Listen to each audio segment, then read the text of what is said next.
हाय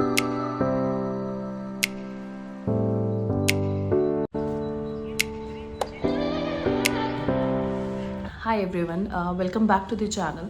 सो आज का व्लॉग मेरे दिल के बहुत करीब है। हम काफ़ी टाइम से प्लान कर रहे थे ज्योतिर्लिंग दर्शन का। अब तक हम 2 ज्योतिर्लिंग कवर कर चुके हैं, महाकालेश्वर और ओमकारेश्वर, और मन है कि सारे 12 ज्योतिर्लिंग कंप्लीट करें एक एक करके जब भी महादेव का बुलावा आए।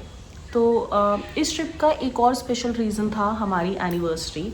सो हमने सोचा क्योंकि एनिवर्सरी पे कुछ ऐसा प्लान करें जिससे दर्शन भी हो जाए और थोड़ा घूमना भी हो जाए, क्योंकि हमारी बेबी एहिका सिर्फ 1 ईयर ओल्ड है एंड ये उसका फर्स्ट ट्रिप था, इसलिए हम ज़्यादा दूर नहीं जाना चाहते थे।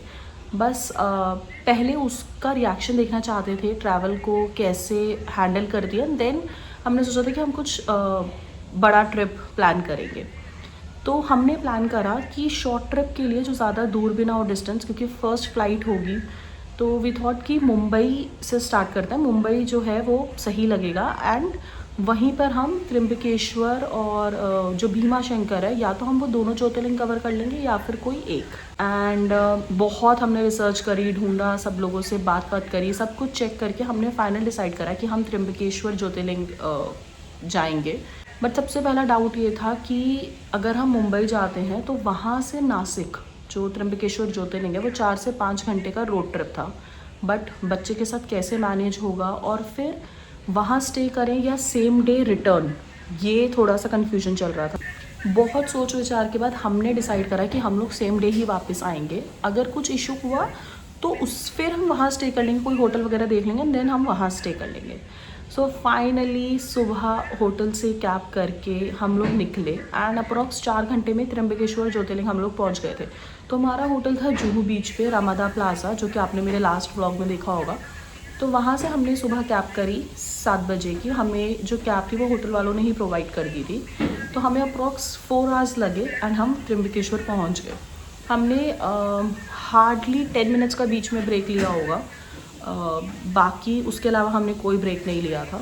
तो इस तरह से हम पहुंच गए। हमने वीआईपी दर्शन की टिकट नहीं ली थी, क्योंकि कैब ड्राइवर ने बोला कि ज़्यादा भीड़ नहीं लग रही है तो टिकट लेने की ज़रूरत नहीं है, आपका इजीली दर्शन हो जाएंगे। बट जैसे ही हम मुख्य द्वार पे पहुँचे, वहाँ हमने देखी लाइन, और ऑलमोस्ट सबके पास कोई पास या फिर टिकट थी। उससे मैं थोड़ा सा टेंशन हुआ कि बेबी के साथ कैसे होगा।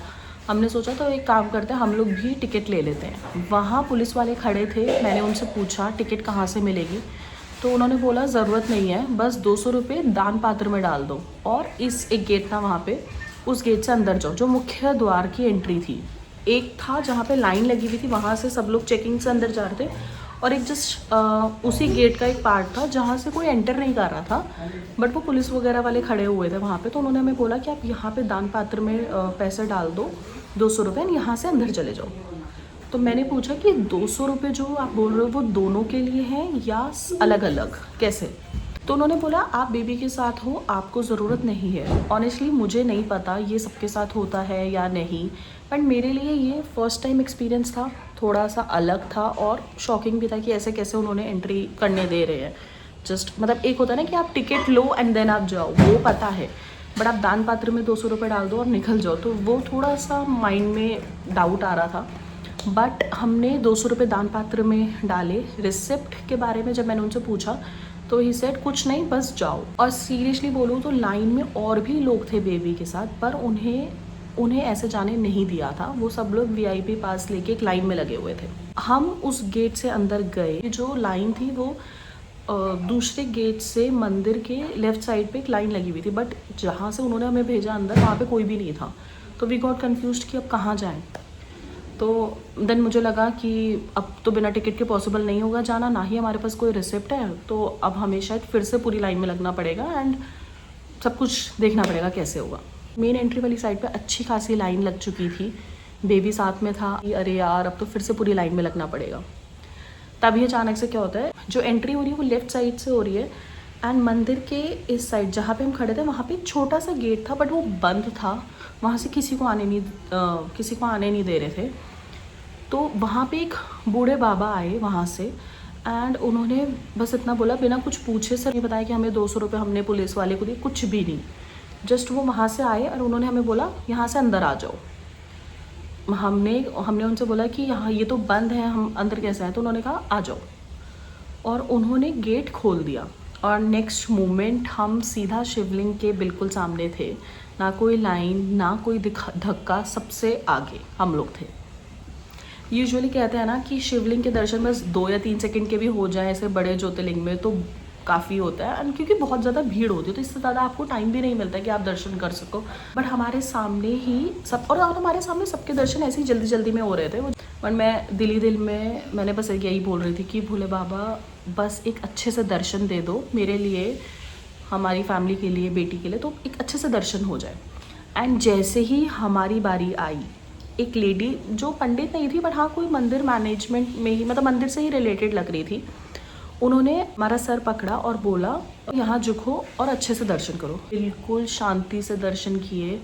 उसके बाद पंडित जी ने हमारे सर पे हाथ भी रखा, आशीर्वाद दिया। एका को भी बहुत अच्छे दर्शन हुए और फिर हम मंदिर से बाहर आ गए।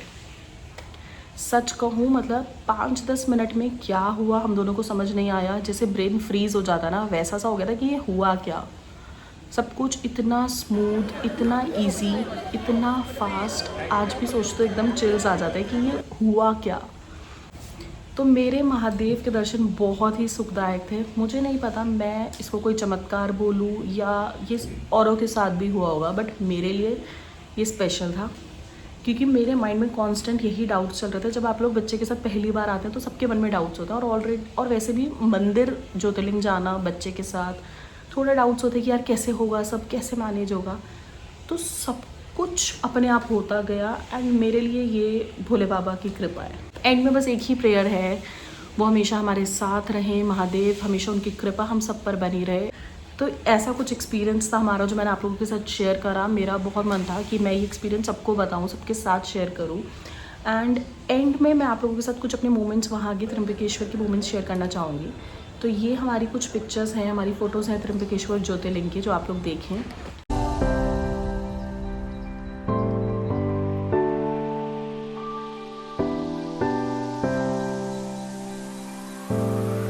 And thank you so much for watching this vlog. अगर आपका भी ऐसा कोई डिवाइन एक्सपीरियंस रहा हो, प्लीज़ कमेंट्स में शेयर कीजिए।